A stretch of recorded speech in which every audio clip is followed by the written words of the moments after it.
Kiruko merupakan sebuah anomali di anime Tengoku Daimakyo. Ia lahir dengan berjenis kelamin laki-laki tetapi berubah menjadi seorang perempuan. Hal ini terjadi saat di usianya yang ke-13, Kiruko mengalami peristiwa yang sangat mencengangkan. Nah, kali ini saya akan menjelaskan beberapa fakta menarik tentang Kiruko, salah satu tokoh sentral di anime Tengoku Daimakyo ini. Namun, seperti biasa sebelum saya lanjut, saya mau ingatkan kalau konten ini mengandung full spoiler. Kalau begitu, tanpa perlu berlama-lama lagi, mari kita lanjut ke pembahasan.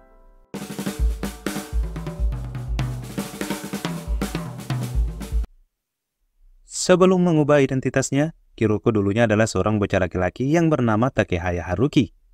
Haruki merupakan bocah yang selamat pasca gempa besar terjadi di bumi di tahun 2024.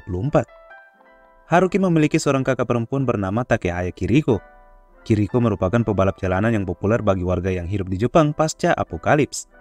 Memiliki kakak perempuan yang populer membuat Haruki cukup disegani. Meski demikian, Haruki juga ingin mencapai popularitasnya sendiri. Ini terbukti tatkala Haruki membongkar pelaku pembuat tiket palsu di arena balap kakaknya. Haruki pun bertindak sendiri dan ingin menangkap para pelaku itu, meski sebenarnya dia sudah kalah dari awal karena kalah jumlah. Untung saja aksinya itu diselamatkan oleh Robin, pria dewasa yang jadi mentornya yang juga dihormati bagi anak-anak yatim di Nakano, Tokyo kala itu. Sebagai balasan atas keberaniannya kala itu, Robin menghadiahkan Haruki jaket putih yang digunakannya yang membuat Haruki sempat merasa angkuh. Seiring berjalannya waktu, Haruki ingin mencuri perhatian dari Robin dengan ikut terlibat penangkapan Hiroko atau monster pemakan manusia. Namun tindakannya tersebut malah membuat Robin memarahinya mengingat umurnya saat itu masih berusia kanak-kanak. Karena hal itu juga, Haruki akhirnya memutuskan untuk bertindak sendiri untuk menangkap Hiroko. Ini terjadi ketika Kiriko sedang menjalani balapan. Tak jauh dari arena balap, Haruki tiba-tiba melihat sesosok Hiroko yang mampu membuat dirinya tak terlihat. Diam-diam, Haruki mengikuti Hiroko itu. Dan saat Hiroko itu menampakkan wujudnya, Haruki segera menembaknya dengan senjata ala kadarnya. Tentu saja tembakan Haruki tersebut tak membuat Hiroko itu terluka. Malahan, Haruki malah berhasil dimangsa oleh Hiroko tersebut.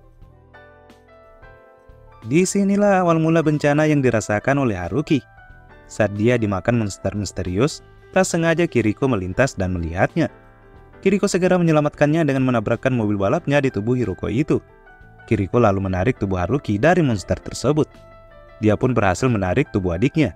Namun saat Hiroko itu kabur, Kiriko pun tak kuasa menahan tangisnya saat melihat tubuh Haruki hanya tinggal setengah.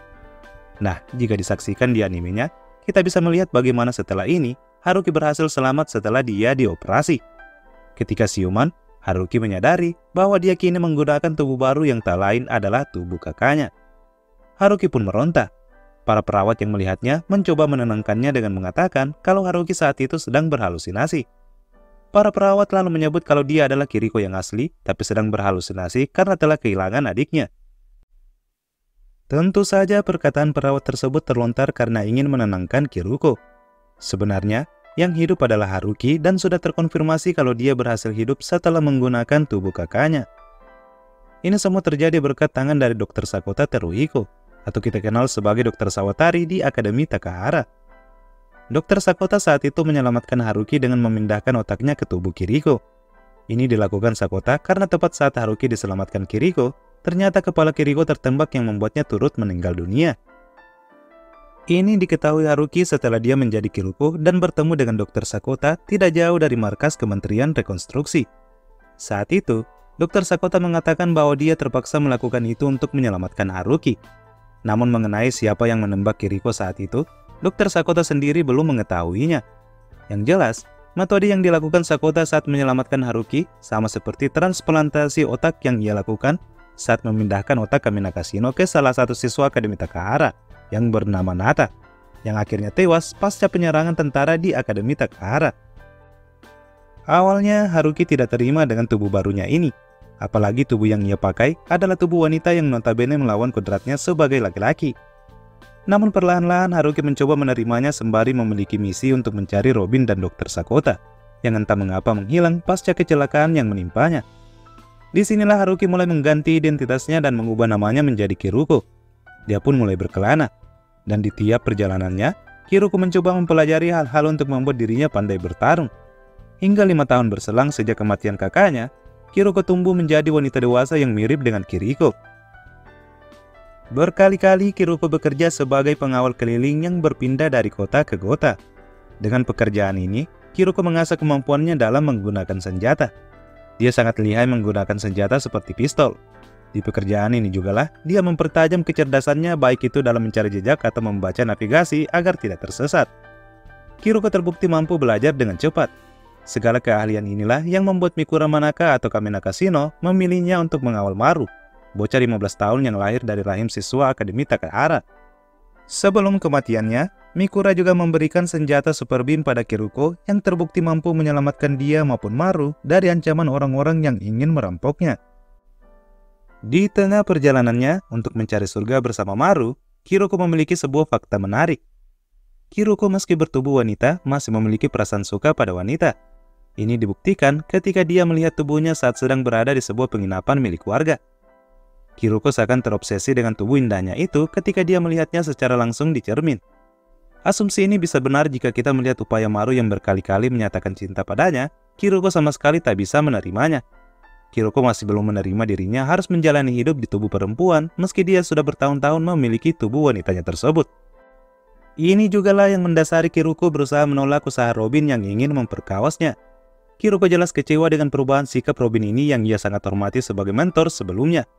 Scene saat bertemu dengan Robin ini menandakan identitas ganda di tubuh Kiruko. Sebuah pertanyaan mencuat, mengapa Kiruko pasrah saat Robin mendekapnya? Disinilah terungkap kalau di dalam diri Kiruko selain Haruki, memori Kiriko masih jelas tersimpan di dalamnya. Entah mengapa saat disetubuhi oleh Robin, Kiruko mengingat memori kakaknya di dalam kepalanya. Inilah yang membuat Kiruko malah mematung saat dia didekap Robin tanpa konsensnya. Bentuk diam dari Kiruko tersebut bukan karena dia pasrah ataupun suka pada Robin, melainkan sebagai puncak kekecewaannya pada orang yang sangat ia hormati. Paradoks ini seakan membuat seluruh perjuangan Kiruko selama 5 tahun untuk mencari Robin malah terasa sia-sia. Untung saja Kiruko masih memiliki Maru. Sebagai sahabat hingga pada akhirnya, dia masih memiliki motivasi untuk hidup. Saat bertemu dengan Dr. Sakota, Kiruko mengetahui kalau kakaknya juga tertembak pasca dia diselamatkan dari cengkeraman Hiruko. Namun seperti yang saya katakan di awal tadi, Dr. Sakota juga tidak mengetahui siapa orang yang menembak kepala Kiriko sampai detik ini. Ada banyak teori yang bermunculan, namun teori yang paling besar ada pada keterlibatan Robin terhadap kematian Kiriko. Dugaan ini muncul di episode 12, saat Kiruko berhasil menemui Robin. Saat itu, Robin malah tidak terlihat senang setelah melihat Kiruko. Scene ini yang membuat banyak orang berasumsi kalau Robinlah yang menembak kepala Kiriko saat menyelamatkan Haruki. Atau kalau bukan dia yang menjadi eksekutor, setidaknya Robin memiliki keterlibatan atas kematian Kiriko. Itulah mengapa dia malah sangat tidak nyaman setelah melihat Kiruko karena awalnya dia menyangka kalau yang datang itu adalah Kiriko. Namun dia akhirnya bisa bernapas lega setelah mengetahui kalau yang menemuinya adalah Haruki yang berwujud Kiriko. Dan dari sini, rencana bejat Robin pun terlaksana yang pada akhirnya membuat Maru memberinya balasan yang pantas. Tidak lama setelah menemui Robin, Kiruko merasakan sakit perut yang luar biasa. Ini terjadi setelah dia bertemu dengan Aoshima. Banyak yang menganggap kalau sakit ini menandakan Kiruko sedang berada dalam masa menstruasi. Namun ada juga yang beranggapan kalau Kiruko sedang hamil setelah digauli oleh Robin. Belum ada jawaban pasti terkait hal ini. Namun yang jelas, ini menandakan kalau Kiruko saat ini merupakan seorang wanita sungguhan meski isi kepalanya berasal dari nalar seorang laki-laki. Nah, demikianlah penjelasan saya mengenai fakta-fakta dari Kiruko. Bisa dibilang hidup Kiruko lah yang paling tragis di serial ini. Meski dalam beberapa momen dia masih bisa menikmati peran barunya tersebut. Yang jelas tokoh Kiruko ini jauh melebihi isu transgender yang banyak diasumsikan orang untuk serial Tengoku Daimakyo ini. Kalau begitu sekian dulu dari saya, sampai jumpa di postingan selanjutnya. Saya Admin Ruang Super, pamit undur diri.